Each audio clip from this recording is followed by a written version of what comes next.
Alright guys, thought I'd do a quick video here. In this pot here we've got cherry tomatoes, and we've been blessed with these this year. I started out, I started me a couple seeds several years ago from one my grandmother gave me, and now these things are just part of our outdoor permaculture. They grow everywhere. And if you get these started, birds will scatter them, and they're just everywhere. But today I'm going to show you how I'd use these to make homemade ketchup. This is a very lengthy process, so if you plan to do this, allow yourself plenty of time to do it. And what I'm going to do here, I'm going to take these tomatoes and I'm going to cook them down. I'm going to add a little bit of water to them, and probably just enough to cover them. And I'm going to cook them down, let them cool off, and I'm going to strain the peelings and the seeds out, where basically all I'm going to have is a wet, runny pulp, tomato pulp. And from that, we will cook that down to make homemade ketchup. Out of this, I will probably get close to a pint if I'm lucky, and I'll show you how I do that once I get this all worked down. But you can do this with tomatoes, full-size tomatoes, and when you're canning tomatoes and you have that little bit of juice that's left over in the bottom of your container where you cut your tomatoes up in as you're filling your jars, don't throw that juice away unless you're planning on making tomato juice with it. You can save that, put it in a container, refrigerate it till you get ready. I wouldn't keep it over a week though, but put it in your container till you get ready to use it to make tomato juice or ketchup with. So what I'm going to do today, and what I was going to say, if you want to use full-size tomatoes, what you would do, you want to peel and cut up your tomatoes, put them on, cook them down, and then run them through a sieve where you can strain the seeds out. And it probably wouldn't hurt to kind of mash them up a little bit, where all you're getting, you want the tomato pulp and tomato juice. You don't want no seeds in here at all. And what I do is kind of puree them lightly so that it'll pass through my sieve, but the seeds won't. But anyway, I'm going to show you how I do this, and I'm going to put probably a couple more links below the screen here in the description. A couple more. I kind of have my own taste that I want these to taste like, and I'll show you what I do. And this is something you can kind of adjust the taste to what you like. So there's really not a set way that tomato juice needs to taste, ketchup needs to taste, other than it needs to taste like tomato ketchup. So I'm gonna hush, and when I get back to do the rendering down and getting this prepared, I'll come back then. Thank you. Okay folks, we're back, and it's been a long time since I spoke to you earlier, but I'm going to show you what I do here. We just dip out just a few of these at a time.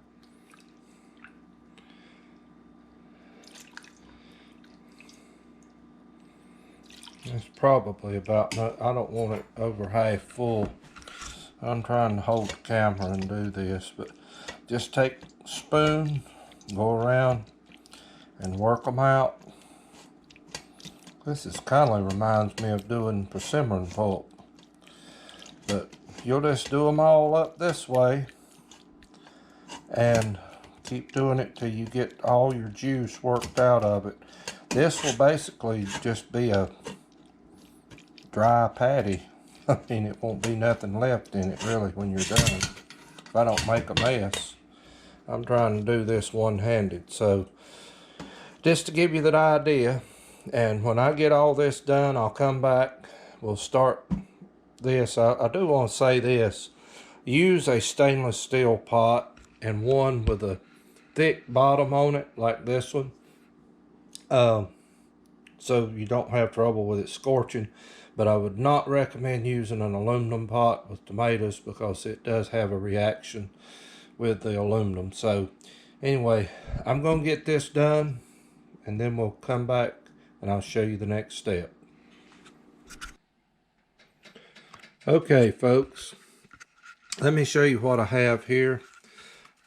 And I've already got my ingredients added to this here, the tomato sauce, and I've got it heating up. And in this little pot back here, I have a cup of vinegar. You can use apple cider, you can use distilled, either one, whichever you have or whatever you like. But in that, there's a little bag, and in that bag, that's a coffee bag with a zip tie or twist tie on it. I've got one and a half, hold on, 1.5 teaspoons of celery seed. Not celery salt, celery seed. And I'm going to let that steep for about 10 or 15 minutes. And then we'll put that into the tomato base here that we have. And I'm just waiting for this to come to a boil. And what I have put in here, let me get my list so I don't leave something out. What I have put to this, we've got roughly about 3.5 quarts of tomato juice in here. And I've got the 1 cup of vinegar with 1.5 teaspoons of celery seed steeping in that vinegar. Okay, to this I've got a 1/2 cup of sugar, 1.5 teaspoons of salt, 1 teaspoon of onion powder, and you can substitute the onion powder. You can use a real onion. If you want to cut it up real fine, put it in there and just let it cook down right along with this. You can do that. And I've got 1 teaspoon of ground mustard, and I'm going to be putting 2 cloves like this right here.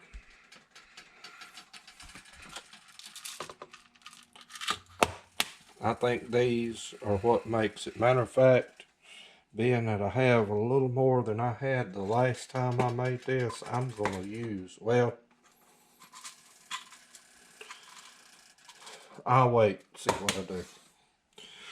And there's really no magic number on the ingredients that you're putting in here. Yeah, you can put too much or you cannot put enough.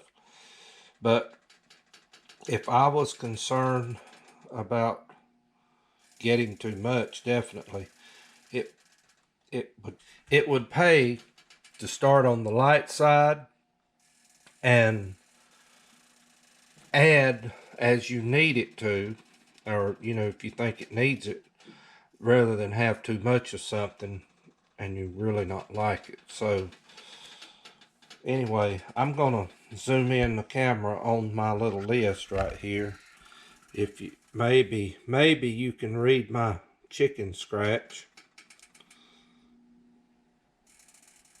but that is what I have in there. You can pause it, but I'll put that in the description as well.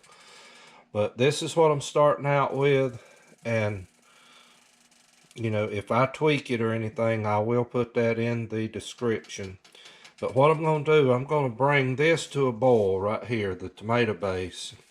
And as it's boiling, you want to keep your little bowl or something handy, because around the edges you're going to see it'll skim up, kind of like when you're making jelly or making I can't think what I'm wanting to say, sugar cane syrup. When you're doing that, you know, you have that dross that comes to the top, I guess that's what you call it. You want to skim that off because you want to keep your tomato base as clean as you can. And those little yellow things floating around in there, that's actually the mustard seed. It was actually clumped up just a little bit. It'll dissolve it as this cooks. It'll dissolve and go away. So I don't want you to think that was something in there that's not supposed to be. And then the cloves are floating around in there. And to me, the cloves gives this a distinct ketchup flavor. And so that's what I really like. So as this starts to cook down, I'll come back and show you and show you what we do.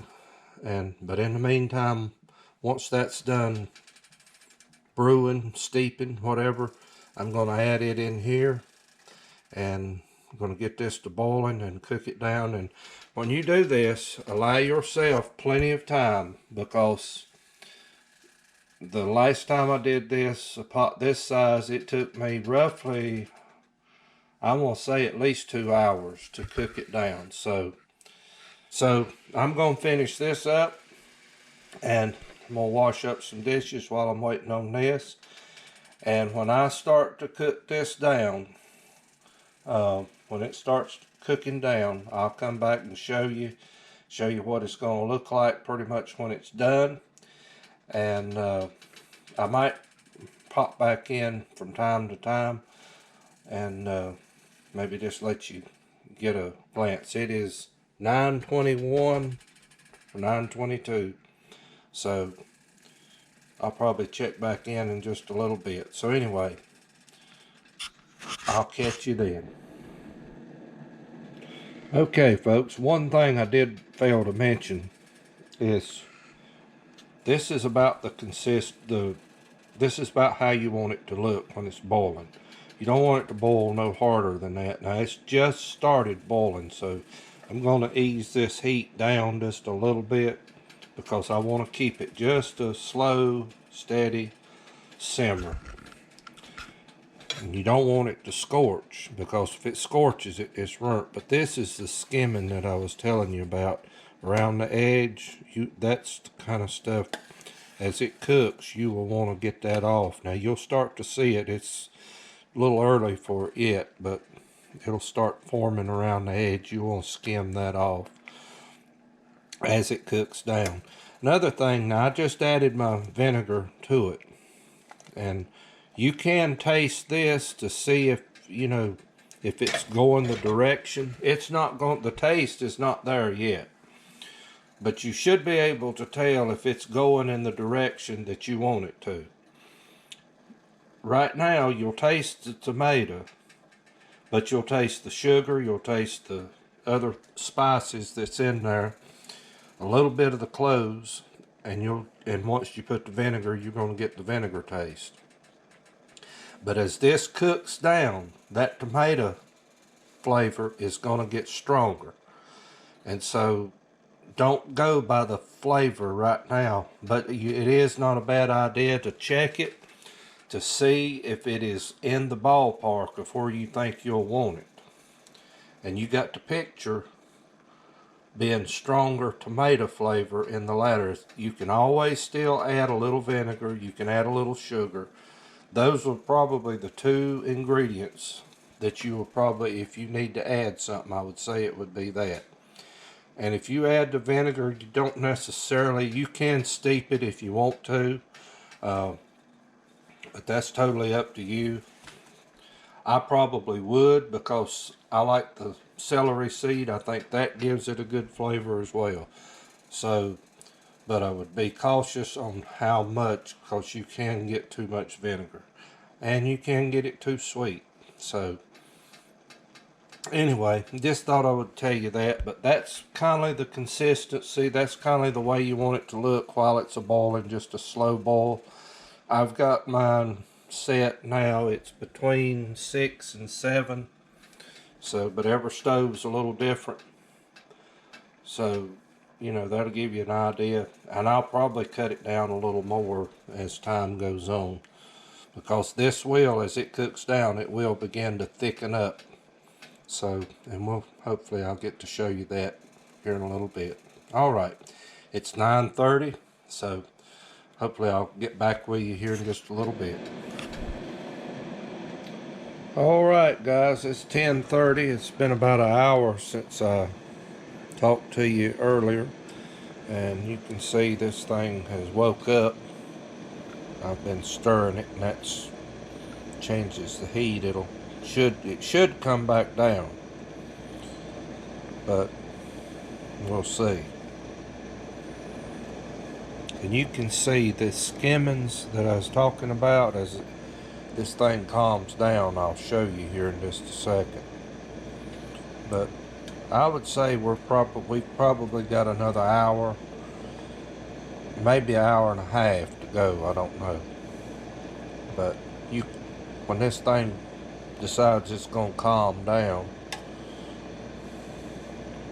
and I may have to calm it down, I don't know.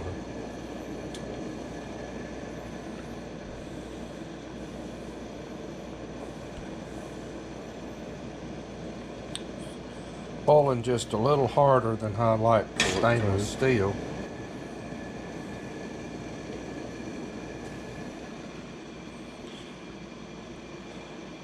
Oh, what's went on with my stove all of a sudden?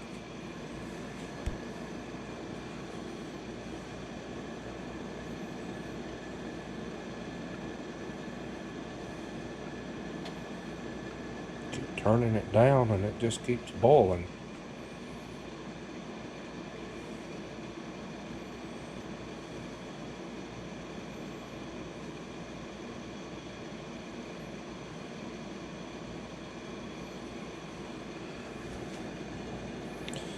It's not hurting anything. The main thing is just that it's not sticking on the bottom. But it's hard to rake any skimmings up. But I wanted to show you the level. You remember we started out, it was somewhere right around here. And I'd say we've boiled about half of it down. You can see there's what it looks like. It's going to start thickening up. When it does, it'll do it pretty quick. But this is not like jelly. We're not looking for it to gel. We just want to cook it down till it gets to a thick consistency. And I don't know what's happened to my stove all of a sudden, but it seems like it's stuck on high. I'm going to just cut it all the way down and see what happens. My burner's red hot. Oops, I may have a regulator going bad.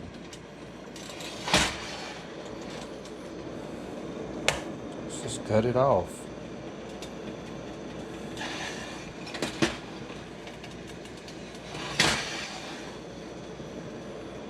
That's interesting.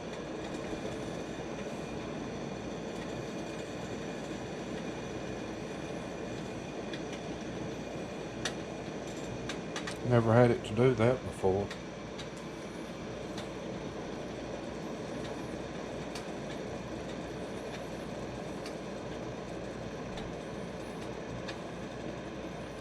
Right there is just about where you want to see it. And you can see, since it's boiled up like that, these skimmings that come along the side here, you want to rake a lot of that stuff off if you can. So I'm gonna clean this up a little bit, and I'll get back to you in just a little bit as this cooks on down. But you can see about what level that we are at right now. So I would say we've got probably an hour, maybe just a little longer to go. I don't know, we'll see. But the consistency of it is, I can see that it's beginning to thicken up, but it's nowhere near thick enough. But it will cook down and it will be kind of like a sauce or a paste when it does. So anyway, I'm going to get off of here, and I'll show you, hopefully I can show you the finished product here in just a few minutes. Okay, kind of got a little switcheroo on you. I've got a jar in the oven getting hot. I want to temper it because I'm fixing to jar this up. if you can see there, we're getting a real good heavy sheeting action on that spoon. But it is, the time is 11:23. That clock's is consistent with my stove here. So we are almost at the 2-hour mark. So it did take about 2 hours. What I did do, a couple things. I went ahead and I've removed those two cloves. I did that not long after I got off the